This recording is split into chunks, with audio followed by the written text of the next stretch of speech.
Sit down.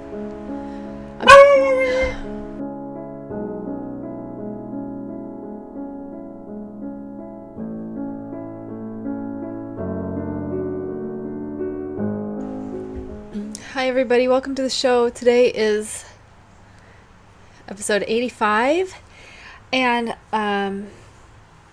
so far there's no title, so it'll probably be something ridiculous I say today.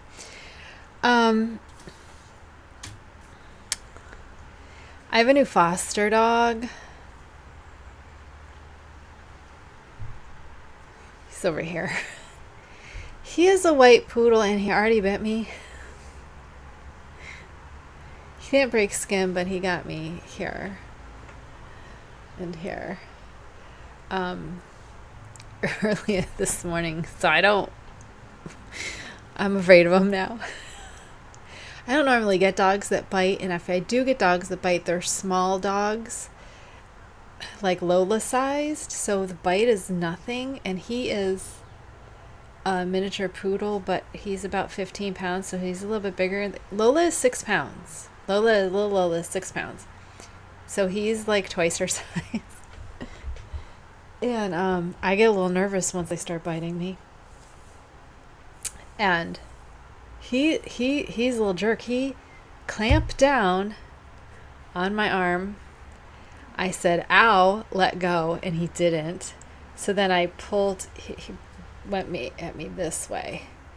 I was petting him, and I was getting ready to unclip from his harness. So I was like this, already rubbing his back, the sides of him, so I could just go that, like, it's because you're already there petting, you know, so it's just one move. And he just went for my arm, my wrist, and clamped. I said, ow, let go. And he did it, and he growled at me, and I was like, oh. And then I managed to, pull out, but then he was still holding on. I was wearing a sweater, so he came off he was still holding the sleeve in his mouth before he let go. And then, since then, I've been ignoring him, because that's what I do when I'm unhappy with a dog. I ignore it. And he's been trying to get into my lap. He's been laying at my feet. I'm like, get away from me. Get away from me. And he has to wear a belly band because he's not neutered, so he's peeing everywhere. So, like, he lets me do that without trying to bite me. I don't know what his problem is. But, like, he can leave at any time. I don't like the biters. If they're little, like they're Lola size, I don't mind because it's not going to hurt me if they bite. But he it wasn't like a nip or a warning. He clamped. I did not like it. The joys of fostering, because the dogs are always scared because they're in a new place and they don't know how anything works, and they're scared and they don't know what you're doing, and you can't tell them what you're doing. So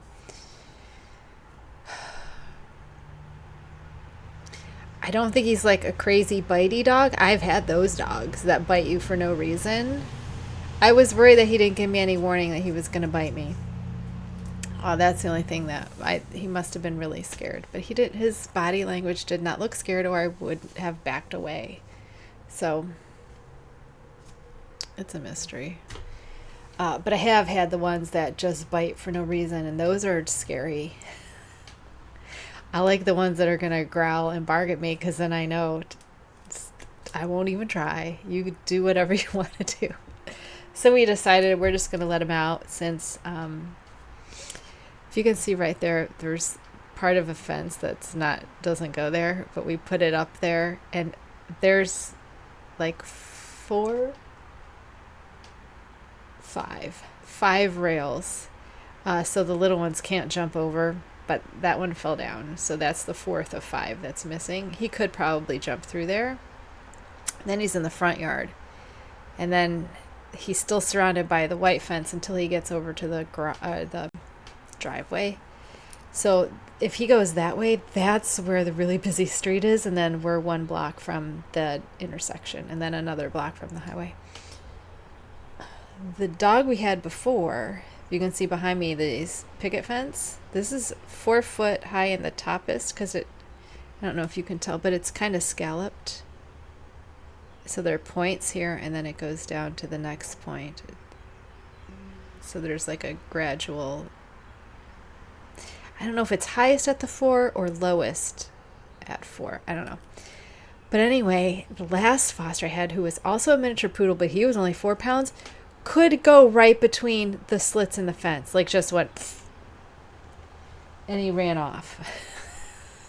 And I had to jump that to go after him. So, and then on this side is chain link fence that is against Chuck's property. So I ain't getting through that. But the other ones, you never know. And then right here where the picket fence and the chain link fence, they don't butt up completely. So there's like netting that has been, not like chicken wire, like plastic chicken wire, that's been zip tied around the fence, because we've had a dog get out that way too. And again, I had to hop the fence and chase him down the road. Fostering is not the most fun thing you can do. And I have one kitten. This is kind of gross. I mean, I'm not going to detail anything, but it's the only time this, and I've had some gross things happen. It's not the grossest, but I had one kitten come to me hours old, like just born, with its placenta still attached. And I've never had that happen because I never get ones with moms. I've never had a cat having kittens. Because my rescue, we don't do that if we can help it. They will spay abort. Because then you only have to find a home for one cat instead of like potentially 8 kittens and 1 cat.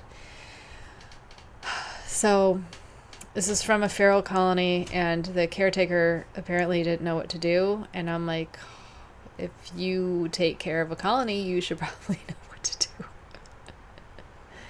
But anyway, if you're wondering what you do, you tie it off with dental floss and then you cut it, which I did not have to do because he was so old. The cord had dried up already. Usually the mom will chew through the cord, and then she eats the placenta for the nutrients. I threw it in a poop bag and tossed it in my garbage. Outside garbage can. That kitten is hanging on. It's eating and it's gaining. So I don't know if it's going to live or not. It's too soon to say. Because that was, what day was that? Monday? No. I don't remember, but I think it's been like 4 days now, 5 days. And he's still alive. So his eyes should open at around day 10. He's already peeing on his own. He won't let me stimulate him to pee anymore. Once his eyes open, like about a week later, I'll give him a litter box.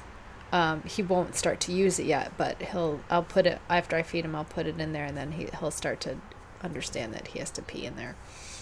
I like to get them litter trained before I wean them, because then they don't eat the litter.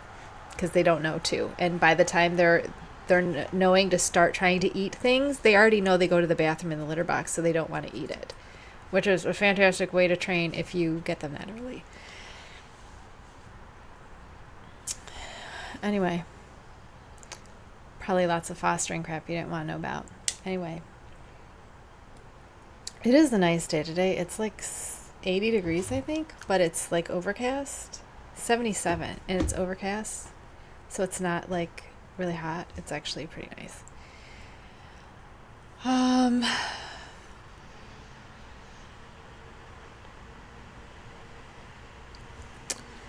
I felt like I had something to tell you, but now I don't know what it is. So let's just go down through it.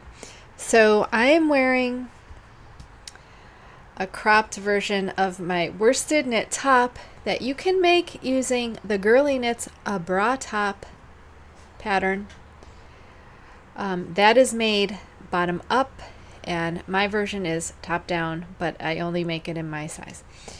The yarn is Cascade 220 in the colorway Cabernet. See, every time I try to say Cabernet, my brain wants to say cabaret, And every time I want to say cabaret, my brain wants to say Cabernet, which is one of those words that I routinely use in the wrong.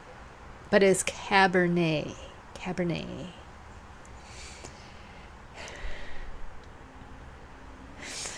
I was reading some stuff about, with everything that's going on in this country right now, I was reading some stuff about modesty dressing. And I didn't realize that I was being, what's the word? Offensive by showing my shoulders. And probably this too. But like, do you guys really care? Does anyone care? I don't feel like anyone cares, right? It's really hot.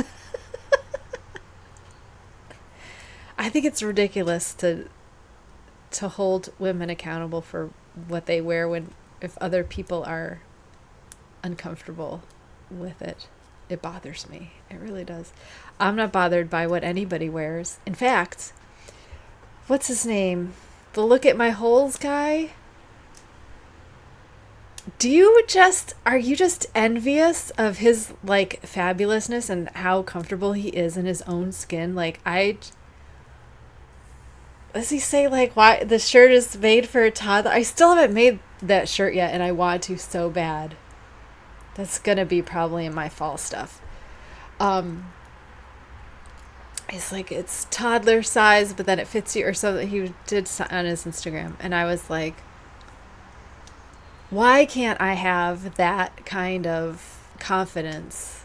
I don't know. I don't know why. I think it's drilled into us forever that we have to look a certain way.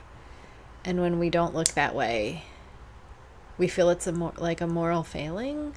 Like, it's like the whole thing, if you work hard, you can get rich, which is like impossible. So it's like you too can attain this unattainable beauty standard where every woman is the same shape and size, which is impossible, right? Anyway, I aspire to be like him and to just wear what I want. Don't care. Like, just, I wish I had that confidence. I wonder how to get that. I don't even know how to get that. I don't know how to work towards having that confidence. But we all should have it. It's pretty I was impressed. I was like, wow, that is like I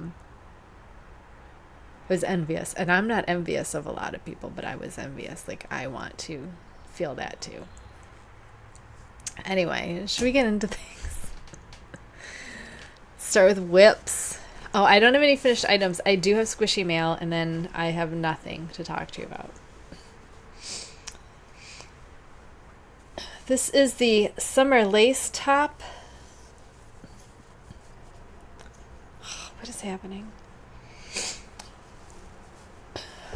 Like I said last time, I have not been working on this very often. I work on it when I'm blocking the worsted knit dress that I'm making. On the nights that I have to block that, then I start working on this. But we'll talk about how much I've had to do on that. So we are at row 1, 2, 3, 4. Okay. So I'm at row 4. So where's the end of our row? Right here.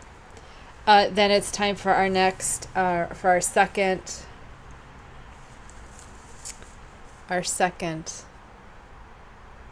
you can't see, our second, here we go, eyelet row. So what did I say? There were 5 eyelet rows, I think. So we're only on, not even on 2 yet. This takes so long. I don't even know how many stitches it is. It's a lot. Still really excited to get this done though. I have not had any pain in my fingers like I did the first time, so I wonder if that was unrelated to crocheting.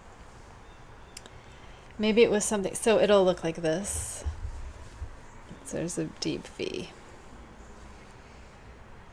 I think it's, see, that'll look nice with my tops too, the top peeking out. I wanted something that I could throw over these tops that would actually hide my shoulders. That would be a little bit more of a cover up. Especially when I'm wearing the cropped ones, because I don't like to wear I do wear them out in my backyard when it's hot, but I don't like to wear them out in public. You know, because I don't have that confidence. But seriously, when it's like 90 degrees, what else, you know? Like, I don't want to be covered in hot clothes when it's 90 degrees out. Anyway, I love this color. Do you see this color? It's kind of dark in here because there's no sun today. But it is like red and blue, but then there's so much purple.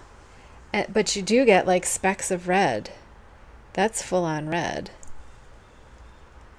And then there's blue. Like there's blue in here. Blue and red together. And so much purple. The rest is like purple, purpley and black. Then there's some pink. I don't know how that, maybe they do more than just red and blue and pink. I don't know. I like the color so much. I am worried it will bleed when we block it. Remember my Mad Tosh Euro sock for the V-back tee that was green and we blocked it and the whole thing turned green? I think speckles just make me nervous because I don't know who's done them and I don't know if they did them well enough, I guess. I think Mad Tosh would know how to do them, but I guess not. Our second... Okay, this dye project, the worsted knit dress, which is what I'm calling it. So, first time what I did was I just went straight down in stockinette and got to 100 and blocked it and tried it on. And it was way tight. So what I did after that is I went up to, okay, let me explain this to you, how I mark these. So this is the top, okay? So I mark at round 30, which is the end of the crops. The crops end at 30. So you have a full-on bra top at 30, which is where I wanted to stop because then you can go on from that row, from that measurement, that 30, that gives you right at your rib cage. That gives you that gives you just above your waist. It gives you a few inches above your waist. So it's right under bust, just like for an empire waist. I can't think of any other waist that's going to be as high as that, but your empire waist that comes right below your bust, right? Then it starts. So if you wanted to make this empire waisted, you could. You would I wanted to make it in two parts where the first part is make the bra top. So if you were going to make an empire waist dress, you could do the ribbing in the back and along the bottom if you wanted to. That would look really cute, and then go into an empire waist, which I might do next time. I don't know. So what I mark then is 30 ends the top. So then the next stitch is row 1. I start over row 1. And then I count 25. So this gold one is 25. The silver is 50. Probably should have done that the opposite. The silver should have been, it doesn't matter. 75, and then here's 100. So the first time I went right to 100. It was too tight. So I backed up to 50, and I started doing my increases there. And that was too tight. So then I went up to 25. Still too tight. So now I got to go up to row 1 and start my increases because I decided I couldn't find the skirt, the type of skirt that I wanted. I could not find anywhere in any knit pattern. I just couldn't find it. So until I do find one, I decided I wanted to do a plain A-line just because it's flattering on everybody and it's nice and flowy for summer. So what happens is usually A-lines, what makes it different than a sheath is not, my top is fitted in the bust and a sheath is not. A sheath is just usually straight down from the bust. So you're covering, if your bust is your biggest part, then you're covering everything. And an A-line picks like a skirt, it will start at the waist and just come out. So an A-line can really start kind of anywhere you want but I wanted the fitted bust because I love how these fit me. So I'm starting right after the crop, which was my first, when I decided to make an A-line, which is first time we frogged, I was like, let's do an A-line. I thought we'll start at 50 and come out. But this gauge is strange because you have positive ease, negative ease. And so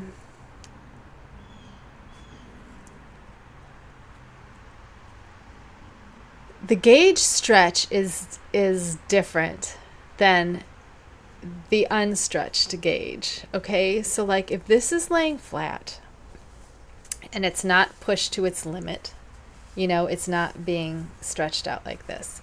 If it's just laying flat like this, it has a different gauge than here where it's stretched across my bust to have a negative ease. So it's not flowy and drapey. So I'm trying to get two different measurements from the same fabric. So it's hard. So my row gauge is 10 rows per inch. And I know that because I went 100 rows and it was exactly 10 inches. So I know that for sure. But the stitch gauge keeps,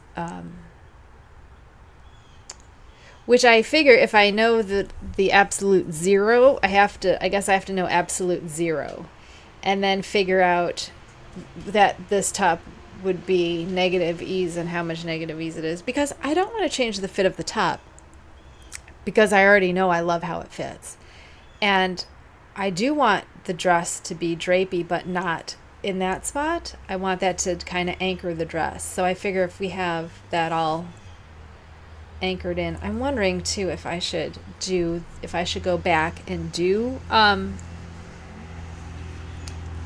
all of the ribbing and then come out with and then come out and do the A-line from that. I'm trying to think if that would look nice. So I'm debating on what I'm going to do. I think I'm going to put this on and I'm going to put one of my tops on over it and see what it looks like. So anyway, I have to frog this all 100 rows back to 1. And further if I want to go further. A further, not 30 because this is row 1. So row 9, I think is where I start. Oh, actually, no, I could go row 4 because I did 4 rows of ribbing there. So I could just pick it up there and then rib the whole. I don't know what I'm going to do yet. Have not yet decided. But that's this is going to be like the 4th time I frogged back. Because I went down and then frogged to 50, then frogged to 25. This will be the 3rd frog back to 1.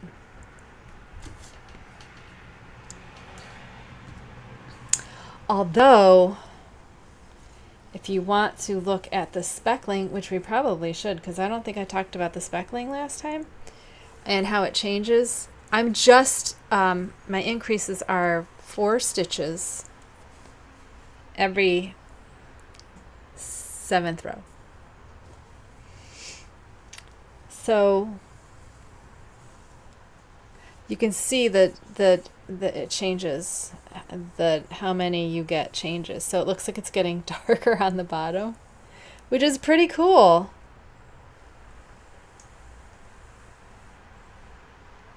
We're getting more on the bottom. We did switch skeins, but I don't think it's that. I think it's the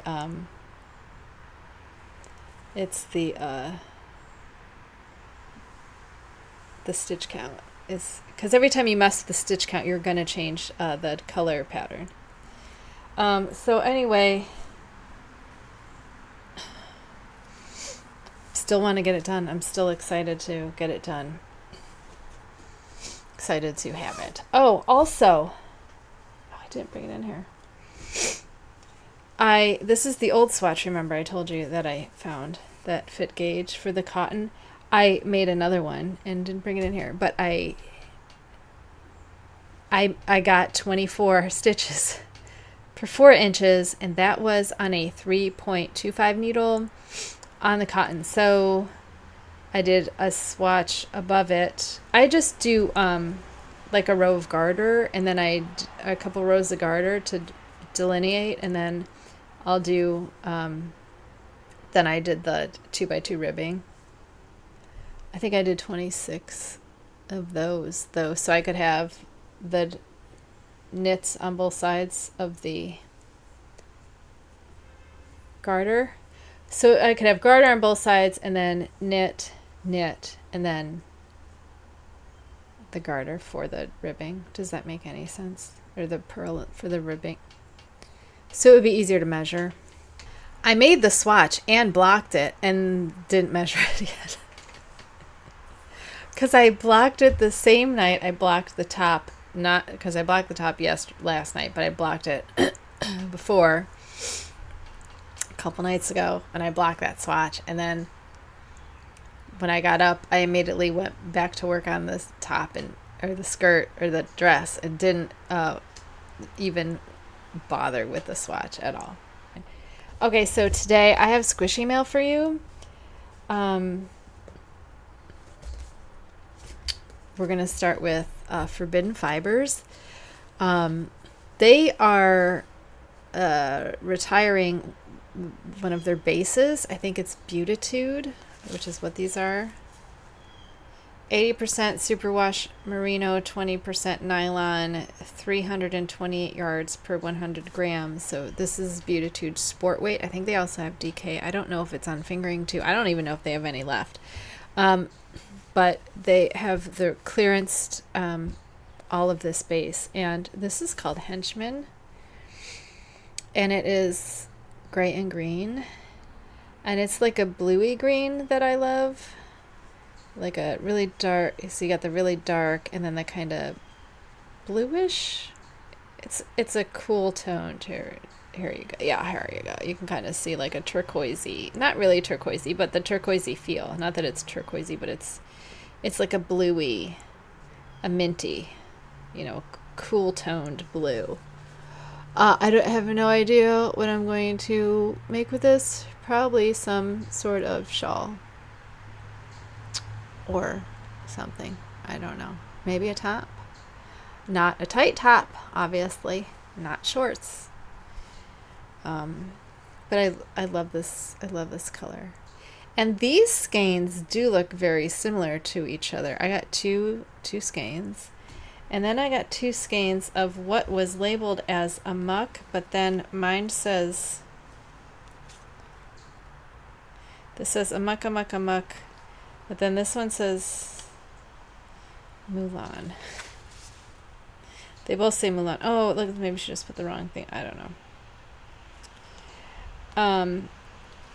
These don't look similar at all.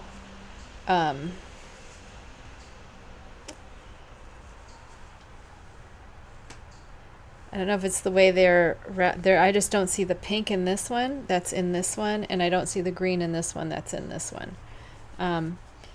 Which will be interesting. I wanted to make, because these are fall colors. This is brown. This is not black. This is brown, which is part of the reason I got it, was because I wanted something that felt like cornucopia, like something that felt like fall, like falling leaves, dying leaves that are my favorite colors of fall. And I don't do brown. I don't do these colors. And I want some sort of wrap, some sort of shawl for fall time. This is sport, right? So I got 2 so I could make a nice size shawl, and I thought maybe I would do one of mine, but now I'm thinking I might do something from Steven. I'm not sure. I'm gonna see what jumps out at me. I'm going to work these at the same time, I think. So the colors will be more blended, I think. That way it's not like weird. But I love this for fall. I wanted something fall that wasn't Halloween because all my fall stuff is Halloween. And sometimes I don't want Halloween. I want like pretty fall stuff. So I got 2 of these.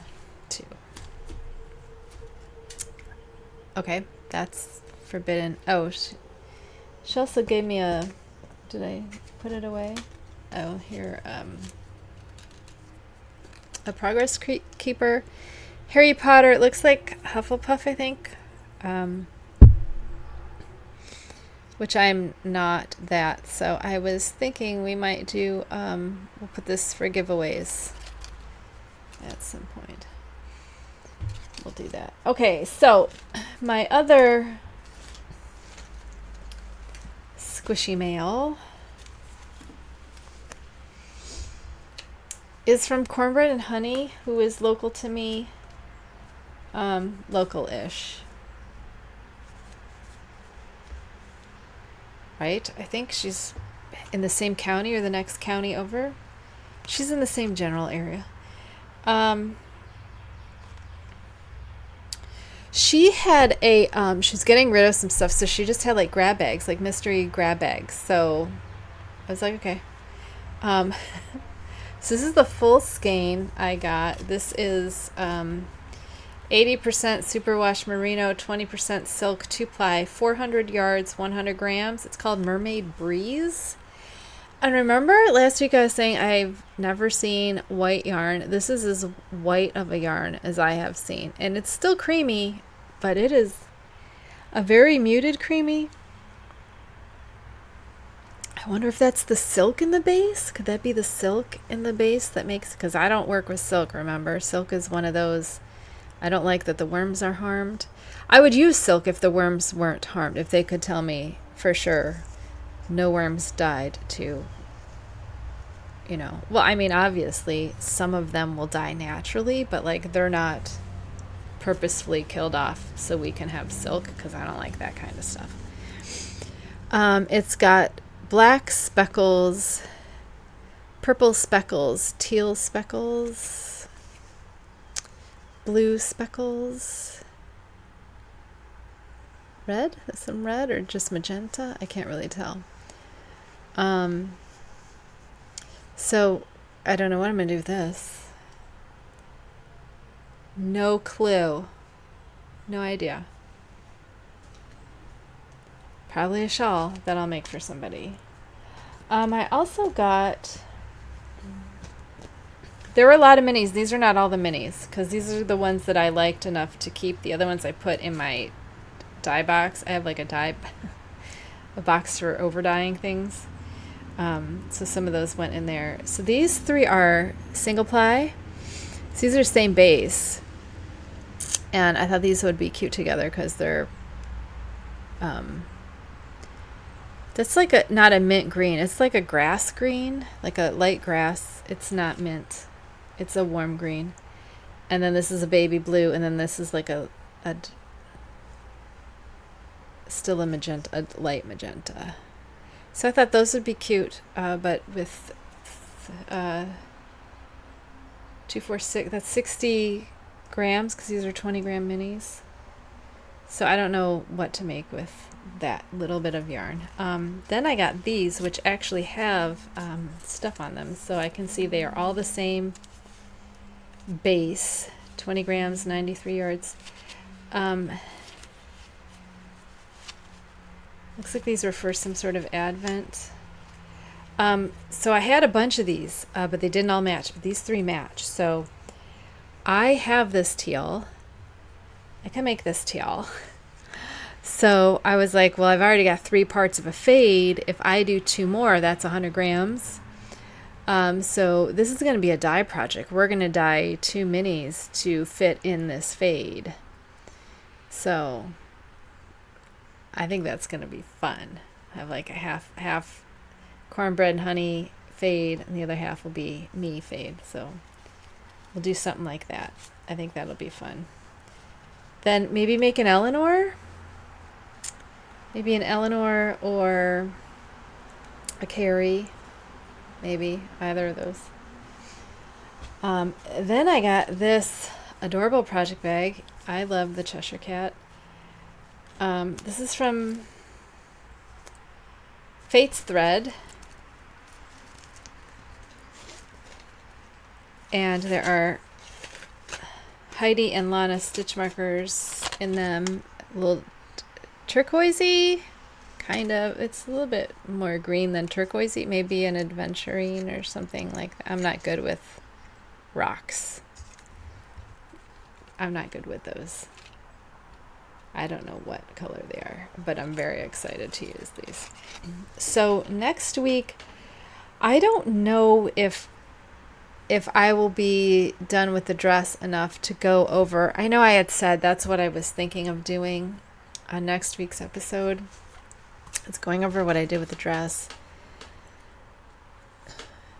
However, I've already fixed it twice since last time, right? I didn't watch last week's episode before I do this, which is something I usually do so I can go over anything I might have said or was going to update you on or anything like that. So yeah, we have this episode, then episode 86. I got nothing unless I do planning August projects. I'm going to maybe do planning August. I cannot talk today. I could, depending on how far I am with the dress, I guess we could just flip the planning August, do that early, then put in the knit dress episode, because the episode after that is July finished objects. How are we already? I haven't even started my main project yet. We finished one crop top. That's all we've done this month. It's like what day is it?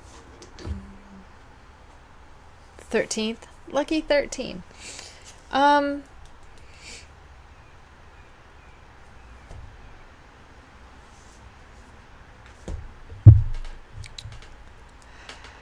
Have you guys seen,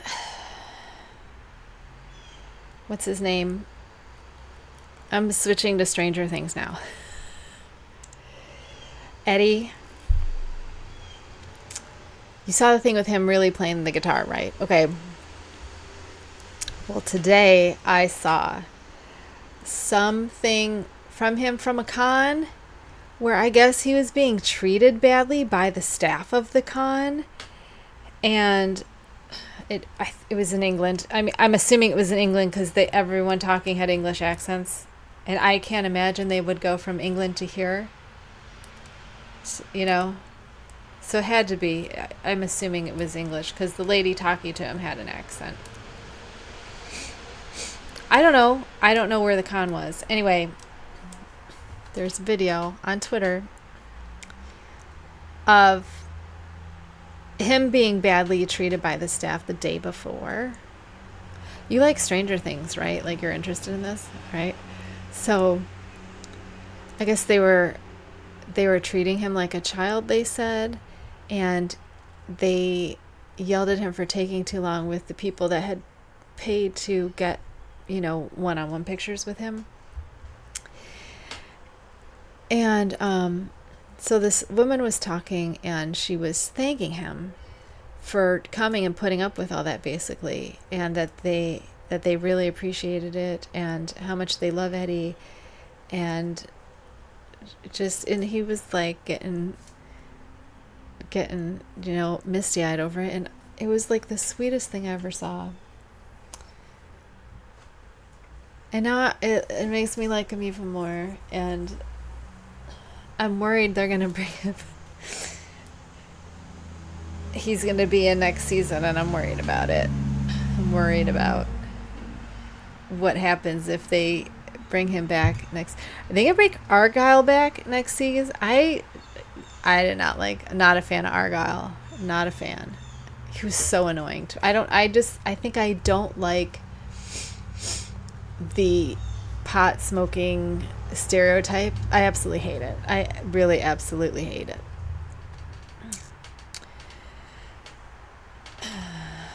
I really do. So I didn't like the character, not because of the actor, just how written like a stereotype. I hate that crap. I hate that crap. Absolutely hate that crap. Anyway, I've been reading all the theories about season 5, and I just could you get, it's gonna be at least what, like 2 years? Do you think they'll get it done in a year? I think it's gonna be like 2 years, and that just makes me sad, because what if I get hit by a bus tomorrow and I never get to see how Stranger Things ends? I mean, chances are I won't, because we don't have a lot of buses out here, and I don't go outside a lot. So it would have to like crash through my sunroom. Get me on the futon. Still entirely possible. Not ruling it out. Anyway. I hate when TV shows make me wait. Oh, I've been reading a book, you guys. Do you like politics? Because if you do, it'll be up your alley. Hillary Clinton did worked on a work of fiction with Louise Penny, who I was not familiar with, but apparently she is a Canadian thriller author who's got like 16 books. She started writing her first book, her number 1 in that series, was published when she was 47 years old. So she got there late. She got there late to the party. And as someone who's 45, who has got a couple novels banging around in their brain that I never can manage to like sit down and just, I think I'm not principled. That's not the word I want. When you do things, when you sit down and do things, like focus, you gotta focus, and you gotta like motivate, you gotta stay motivated and committed, is that the word? Committed, maybe? I don't have any of those skills. Those are skills I do not possess. I will do what I want right now, and no one's gonna tell me what to do. And that's how I live. I have a very hard time making myself do anything that I don't want to. I think it's because I'm in so much pain. I'm in so much pain today. That's probably why I can't think of words. I'm in so much pain that it's distracting to be in this much pain and then have to interact and do things. I think that's why I have a hard time getting anything done that's not knitting, because I can knit through pain. I can read through pain. I can knit through pain. But I can't write through pain. I can't stay focused enough to write. It's hard to do a lot of things when you're in constant pain that you can't know. It's hard to plan things because you don't know how long your pain's going to last. It could be 10 minutes. It could be 3 days. You don't know. The pain is so, it comes out of nowhere, and you don't know. Is this going to put me down for an hour? Is this going to put me down for 3 days, a week? Is this my new normal? Is this a pain I'm going to have to now deal with every single day? That's what chronic illness is. That's what it's like. You can't count on any day being a good day. You just can't. You can't. So it's like impossible to plan things. It's impossible to make goals. The only reason I can knit is because I can knit when I'm in pain. In fact, doing like that dress, stockinette in the round while you're in pain is like a godsend, because then you just knit. You don't have to focus on anything. It's hard to focus when you're in pain, because it's hard to take your focus from your pain and put it anywhere else. So books are good, audiobooks. Anyway, as I was saying, I was listening to this audiobook with Hillary Rodham Clinton and Louise Penny. It's called State of Terror, and it's about this lady as Secretary of State. And like, as the like I've said, I have followed a lot of our history, a lot of this country's history, a lot of certain things. And we know that Obama, she was Secretary of State under Obama. And then she's Secretary of State under a man who was her, what do you call it, when you're running against her opponent for the thing. And then I guess when she dropped out, or I don't know. But anyway, then he appointed her, and there's a theory that he appointed her just to like destroy her for how she treated him. Anyway, it's kept my attention. It's read by Joan Allen, which might also be why, because I like her voice and I like seeing her. She was in something where she was wearing a headband and she had these tiny little ringlets, and that's how I see her in my head while she's reading. I think she was in a red dress with the thing at the ringlets. Harrison Ford, maybe, something like that. I don't remember. It'll come to me as soon as I hit the exit button. So after I'm actually reading this on an audiobook, so I can knit at the same time. But like I'm even listening to it at night before I go to bed. Like I'm like, I want to hear what's happening next. She reminds me of Dan Brown, the way she writes, how she takes you up and then she'll switch to someone else. And I'm not confused by who she's switching, but because we only know of one bad guy, so we're only seeing that one bad guy's point of view. We don't know who the other bad guys are, so we don't have that point of view yet. But that's what I love in Dan Brown, is you always got the bad guy. Even if you didn't know who he was still telling you what they were doing. So it was like a race against the clock, and he'd go back and forth, and you're like, ah. And I like that kind of writing. I know some people don't like Dan Brown. I don't like him because of the religious crap that he puts in there. I could do without that, but I like the pacing, so I put up with it. I like what was the last one? Origin or something? I really like the last one. I was going to re-listen to those because I read those, but I want to have them read to me because like Spencer's mom says, that's the best way. So if Joan Allen wants to read me a story, I will let her. So anyway, after I finish this, I tried a couple other books, and if my attention is not grabbed immediately, I won't finish it. So I don't even bother starting. If I read or if I'm listening 30 minutes and I have no idea what's happening because my brain is wandering, I just give up. But I really like her writing, and I know some of the stuff I was like, did this happen to Hillary in real life? Like, is this something that really happened? And because there's one thing she does talk about that did happen that I know happened. So some of the stuff I'm like, did this happen? Like, are these things that happened to her? And they're making it fiction, so, and I'm like, I wonder who she's talking about. So that's fun for me. I'm like, ooh, like, I want to know. But I decided after I finish this, I'm already halfway through. And I haven't been halfway through a book in a really long time. I'm going to start the number one in Louise's series and see if I like that, because then I'll have 16 more books to read. And I love finding a new favorite author. I like, I'm very particular with the writing style and less so about what the story's about. Does that make sense? Where if the writing is good, which is why I love Bram Stoker is my favorite author because of how he writes. He writes the most beautiful. It's like Tolkien, but flowery. I don't think Tolkien is flowery enough. He's too descriptive, but not in a good way. Not in like a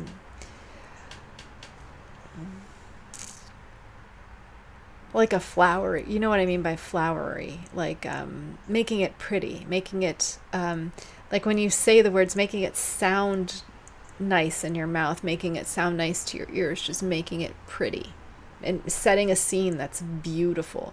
Where Tolkien's more like just descriptive generally, but maybe too descriptive for me, but at the same time he doesn't make it nice.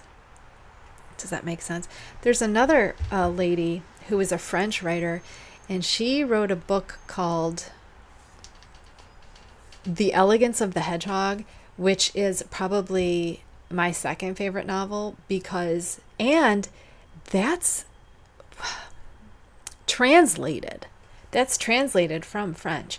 And that, the story was about people that lived in a hotel or in an apartment building. I don't remember.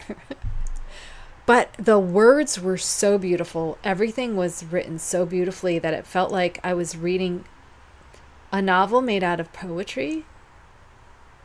But it wasn't like hard to understand. It wasn't anything. It was just beautifully written. And I don't remember what the story was about. Because to me it didn't matter. I like the style of writing. Everything she said was beautiful, that it didn't matter what was happening. She has another book on fairies that I bought, but I don't have a lot of time to sit down and read because I'm usually writing. I like to have it read to me, and I wonder if I don't remember seeing it on here. But I was like, ooh, fairies, that would be more interesting probably than that, like the story. But the story doesn't have to be there for me, as long as I like the writing, as long as it's paced well and written well. You know who I can't stand that I wanted to love was the Game of Thrones guy, Martin. I opened the first book and I'm 5 pages in and I'm wanting to grab a red pen and just edit this. It was, I don't know who his editor is, but oh my God. I don't know how anyone could, if you've made it through those books, pat yourself on the back, buy yourself a very expensive gift, because that is some ridiculous writing. Oh my God. I made it through the first chapter and I was like, the only way I'm reading this is if I redo everything. And I didn't want to rewrite a giant book for myself just for me to read. I should have been an editor. Because I'm like, oh my God, you don't need 2 sentences right here. You could have, put this, I want to X stuff out and connect these things. And so I was like, I can't read, I had a pack of 4 books. I'm like, I can't read 4 books like this. I can't, it'll make me go nuts in my head. It will just make me go nuts in my head. I wonder how I would be listening to them though, because maybe I should try listening to them. Although I've heard they're quite gory and I don't think I'd like it. But I didn't really enjoy the series either. It gave me anxiety. Every time I heard the beginning, ugh. My anxiety would start right away, as soon as do you know how many times I cried over fake dragons on that show? And Hodor still gets me. Thank God for Sam, right? And Brienne and Tormund, or I would have never watched the show. That's what got me to the end, was Brienne and Tormund. And that didn't even, I had to get my own cats to have that work out. Anyway.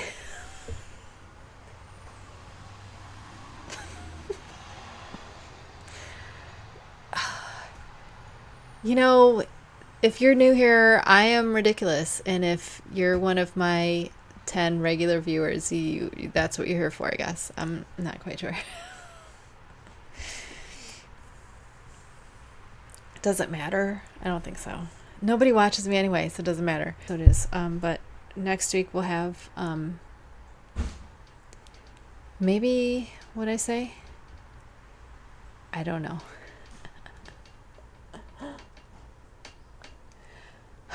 Chuck. Banging around. Okay. Well, take care of yourselves. I'll see you next week. Goodbye.